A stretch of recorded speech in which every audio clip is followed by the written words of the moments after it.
Marge burst in saying something good had happened, but Flanders no longer believed anything good could happen to him. Marge had to drag them over by force. A brand new house had risen from the ruins. It turned out the neighbors in Springfield had rebuilt the Flanders house. Even Homer, whom he usually disliked most, had helped. He took Flanders inside for a tour. A house built in such a short time always has some minor flaws. The toilet was installed next to the refrigerator, and even the pictures on the walls were load-bearing. Once you removed a picture, the wall would immediately crack. Flanders toured the rest of the house. The design inside was truly full of imagination. Even more bizarre, the hallways got narrower and narrower, and the bedroom door wasn't even as wide as Barney's face.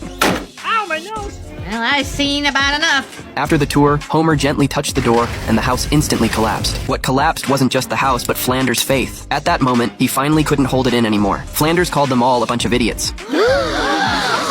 Hey! No one expected Flanders to curse. From everyone's reaction, you could tell how polite Flanders usually was, but today he couldn't hold it in. Now, whoever dared to speak to him, he dared to curse at them, and his assessment of each person was so incisive, he could accurately hit their sore spots. Actually, he had thought all these things before, but just never said them out loud. After cursing everyone in a circle, it finally came to Homer's turn.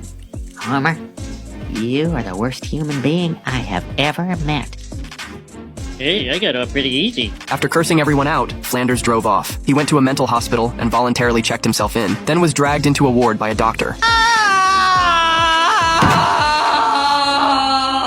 The doctor treating Flanders was an old acquaintance. Flanders had seen this doctor as a child. 30 years ago, Flanders was actually very mischievous, possibly even more mischievous than Bart is now. His parents were at their wits' end and found this doctor. Seeing the condition was quite serious, the doctor used the ultimate treatment plan. Known as the University of Minnesota Spankological Protocol. Through autumn and winter, the doctor spanked Flanders for 8 months. Afterward, Flanders actually reformed and stopped being mischievous. He became a perfectly good person. The doctor said the treatment was successful, but the only side effect was that Flanders lost the ability to express anger. Now he had suppressed it for 30 years and finally couldn't hold it in anymore. So the doctor needed to find someone Flanders disliked, and that person was Homer. Yes? Mental hospital? I don't know any Ned Flanders. The man who lived next door until his house blew down? Oh, him! When the doctor met Homer, he repeatedly confirmed whether Homer could make people angry. Homer, can you be that annoying?